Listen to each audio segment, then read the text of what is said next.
നിർത്തലാക്കിയ KSRTC bus സർവീസുകൾ പുനരാരംഭിക്കുമെന്ന് ഗതാഗത വകുപ്പ് മന്ത്രി CP ജോൺ. നെയ്യാറ്റിൻകര KSRTC ഡിപ്പോയിലെ സുവർണ ജൂബിലി ആഘോഷങ്ങളുടെ ഉദ്ഘാടനം ചെയ്ത് സംസാരിക്കുകയായിരുന്നു അദ്ദേഹം.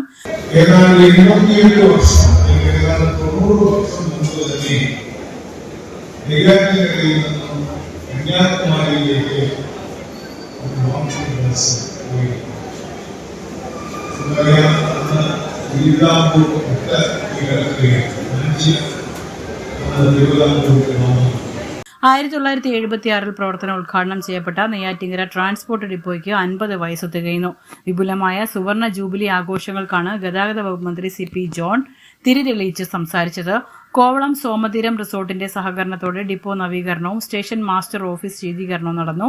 യാത്രക്കാർക്കായി കൂടുതൽ വിശ്രമ സൗകര്യങ്ങൾ ഡിപ്പോയിൽ ഒരുക്കി വരുന്നു. അന്വേഷണങ്ങൾക്കായി പ്രത്യേക കൌണ്ടറുണ്ട്. വനിതാ വിശ്രമ കേന്ദ്രത്തിലും സൗകര്യങ്ങൾ വിപുലീകരിച്ചു. N. ശക്തൻ MLA ചടങ്ങിൽ അധ്യക്ഷനായിരുന്നു.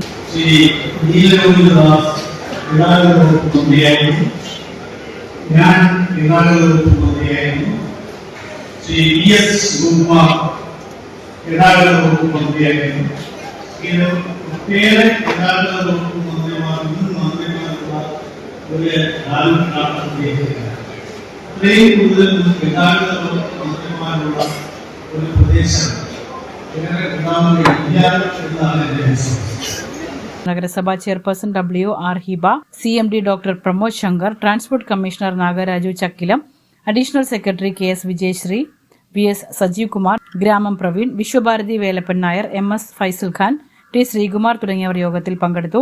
ആഘോഷ പരിപാടികളുടെ ഭാഗമായി നെയ്യാറ്റിൻകര ഡിപ്പോയിലെ ജീവനക്കാർ നയിക്കുന്ന ഗാനമേളയും നടന്നു. മുൻകാല ജീവനക്കാരെയും ജീവനക്കാരുടെ മക്കളിൽ മികച്ച വിജയം നേടിയ കുട്ടികളെയും കലാകായിക പ്രതിഭകളെയും ചടങ്ങിൽ ആദരിച്ചു.